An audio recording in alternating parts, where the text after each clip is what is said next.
Capítulo 22. A carta. Quando Menezes chegou à Tijuca, eram 4 horas da tarde.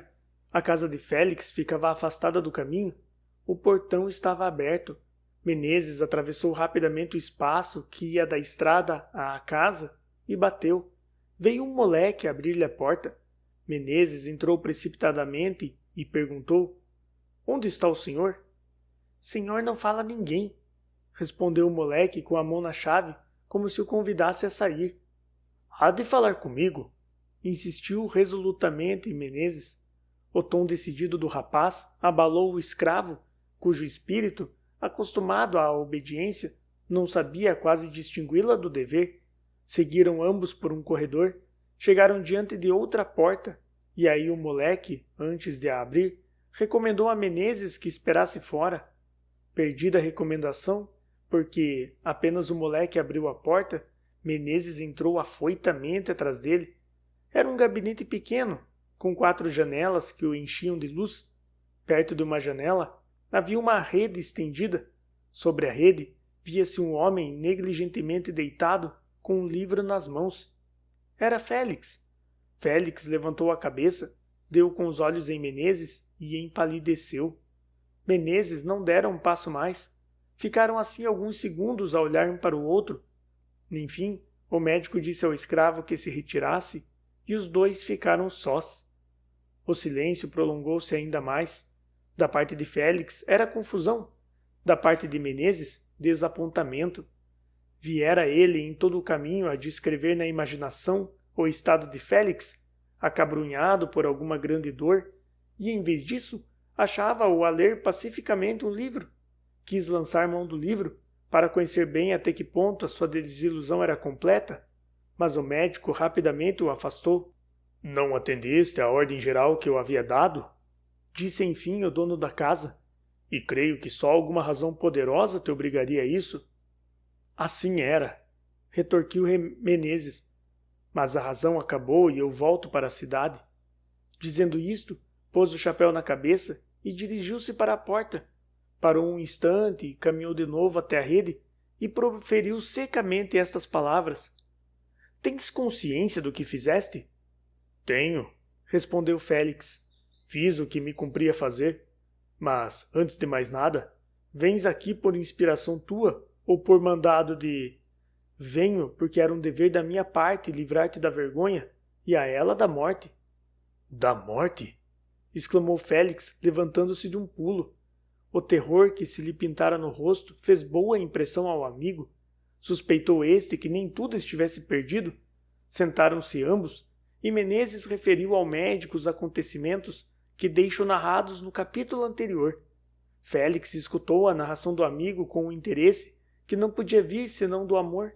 Menezes concluiu pintando-lhe com as cores que o caso pedia a baixeza do seu procedimento, o deser que recaía sobre a viúva e o remorso que o havia de acompanhar a ele, ainda quando daquele triste episódio não saísse nenhuma fatal consequência.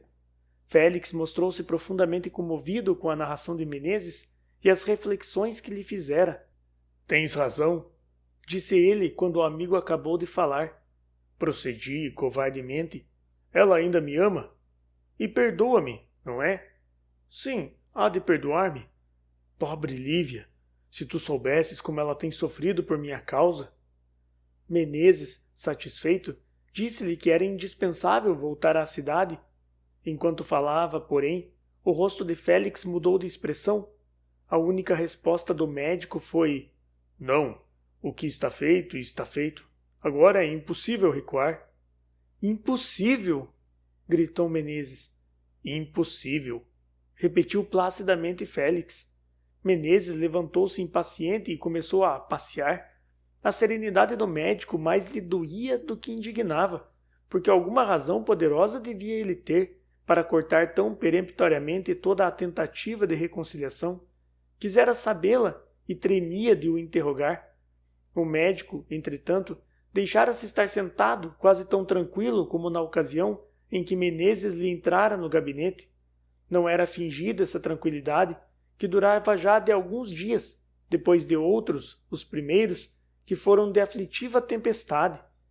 O homem não se esconde de si mesmo, e o maior infortúnio dos corações pusilânimes é sentirem que o são. Quando Félix chegou à Tijuca, tinha passado a excitação do primeiro momento. O espírito, fraco de si e abatido pela imensidade do abalo, não achou na solidão o alívio que lhe pedira. Vieram então muitos dias de luta e de febre, em que ele, para fortalecer o ânimo, lia e relia a misteriosa carta que trouxera consigo. O remédio era antes veneno para a sua alma ulcerada. Lembrava-lhe a felicidade que perdera. Era isto o que padecia o coração. A consciência padecia também, porque a sociedade, que ele não vira no primeiro instante, agora lhe aparecia como um juiz inflexível, a pedir-lhe contas de uma injúria sem explicação. Às vezes, arrependia-se do ato. Outras vezes, não se arrependia, mas acusava-se de precipitado e louco. Nunca mais tristemente se revelara a inconsistência do espírito. Com o tempo, a consciência foi calando as vozes, e com o tempo, e a distância, e a sua índole variável, se lhe foi aquietando o coração. Aquele homem, que alguns dias antes chorava de desespero, nenhum vestígio guardara de suas lágrimas. Não se lhe apagara o amor da viúva, mas no lugar da paixão veemente, como que ficara apenas uma recordação remota e suave.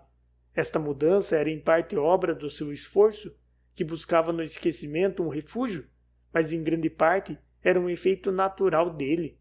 Tal foi a situação em que o achou Menezes. A presença deste trouxe à memória do médico a última crise do coração. A impressão foi grande, não longa. A face do lago, que uma rajada encrespara, voltou à serenidade primitiva. Menezes passeava de um lado para o outro, a observar de quando em quando o médico. Ao seu espírito, repugnava a ideia de que Félix recorresse a um meio extraordinário para sair de uma situação difícil, não sancionada pelo coração. Uma causa havia, de certo, que se lhe afigurava grave e que ele a todo custo queria reconhecer. Seus esforços convergiam para esse ponto. Instado pelo amigo, Félix aludiu à carta que recebera, mas recusou mostrá-la.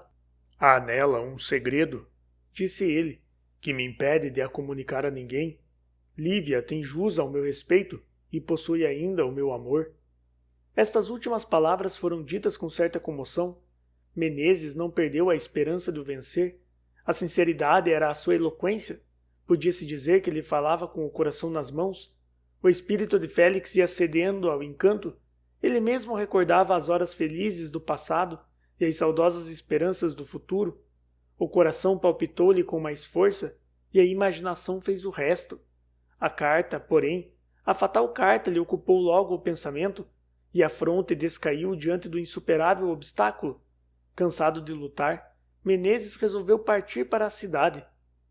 Não sei o que pensarão os outros, disse ele.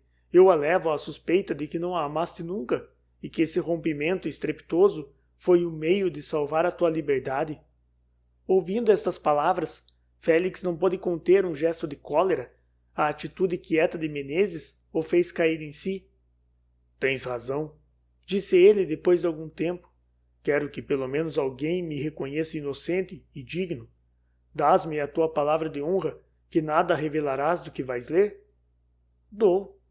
Félix foi buscar a carteira, tirou dela a carta e entregou-a a Menezes. E Menezes leu o que se segue. Mísero moço, és amado como era o outro, serás humilhado como ele. No fim de alguns meses terás um sireneu para te ajudar a carregar a cruz, como teve o outro, por cuja razão se foi desta para a melhor. Se ainda é tempo, recua. A carta não tinha assinatura. Menezes ficou atônito, mas foi obra de alguns instantes, poucos. Sua índole generosa repelia a ideia de acreditar na revelação que acabava de ler. É impossível, disse ele. Félix ergueu a cabeça, que apertava entre as mãos, e replicou: Essa é a tua convicção. Eu quisera que fosse a minha. Mas que testemunho tens tu contra o que aí vês escrito? Não sei, respondeu Menezes com calor. Mas é o que me diz o coração. Repugna-me crer que essa pobre senhora... Não, é impossível, Demais, uma carta anônima. Põe o nome que quiseres aí embaixo, não lhe aumentas, nem lhe tiras o valor, se a revelação é verdadeira. Quem te diz que é verdadeira? Quem me diz que o não é? A dúvida era já bastante para justificar o que fiz. Não foi só o receio do futuro que me impeliu, foi principalmente a lembrança do passado. A traição dela, se a houve, não deve doer nada ao marido que se foi, mas ao marido que vem, a ideia da perfídia anterior destrói pela base toda a confiança, que é a condição da felicidade. Não sei o que farias tu no meu caso. Eu segui o impulso do coração e da razão. Menezes ouvira atentamente o amigo. Quando ele acabou, creio-te sincero, disse, e compreendo que sofreste. Muito. Mas recusarás uma reflexão? Quem escreveria esta carta? Não foi um amigo, de certo. Um amigo, se lhe pesasse o teu ato, viria falar-te cara a cara. Um indiferente também não foi. Resta, pois, um inimigo, teu ou dela. Dela? Ou um interessado? Escolhe. Félix refletiu um instante. Inimigo? Não sei se os tinha. Interessado? Em quê? Ela é rica? Algum pretendente? Não havia nenhum. Menezes não fraqueou na defesa da sua hipótese. Quanto mais atentava na revelação da carta, mais o coração lhe bradava contra ela. Para ele, a inocência de Lívia era clara como o sol. Félix sentia-lhe a convicção e lastimava-se de a não ter, tão viva e tão profunda. A noite caíra de todo. Menezes declarou que só voltaria à cidade no dia seguinte. Félix compreendeu que o amigo não perdera a esperança de o converter e, longe de se irritar, agradeceu-lhe a intenção. Era a primeira vez que ele se expandia com alguém a respeito do seu amor. Fê-lo com abundância e sinceridade. Não lhe lembrara sequer que Menezes também amara a viúva. Muitas vezes falaram na carta. Menezes perguntou ao médico em que circunstâncias a recebera. Félix referiu a visita de Luís Batista, o objeto dela, a conversa travada entre ambos, até que a carta lhe chegou às mãos. A singularidade da visita de Luís Batista não escapou a Menezes. Visitava-te esse homem? Perguntou ele. Nunca. Eras amigo dele? Havia mais razões para sermos inimigos que outra coisa. Menezes hesitou. Não se atrevia a desposar uma suspeita, mas o espírito do médico era terreno fecundo para ela. Apenas as perguntas de Menezes lhe deitaram o germen, para logo foi lançando raízes e cresceu.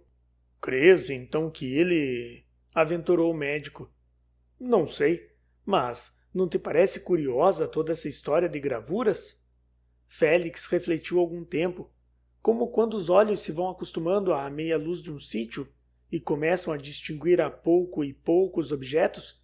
O espírito do médico entrou a recordar e a examinar todos os incidentes daquela fatal manhã. O que ele a princípio não vira, apareceu-lhe então claro e evidente. O tom ameno e jovial de Luís Batista, a sua estranha verbosidade, o episódio dos amores tão levemente contados a um homem que não era seu natural confidente, tudo isto com a circunstância da humilhação que recebera, quando a viúva lhe fechou a sua sala, enfim a má reputação dele, eram indícios de sobejo para não achar natural a visita que lhe fizera. Mas como deduzir daqui a autoria da carta? Menezes resolveu a dúvida naturalmente. Se não desses crédito à carta, disse ele, o último de quem te lembrarias seria Luís Batista, porque ninguém faz mal a um homem no mesmo instante em que lhe vai pedir um favor.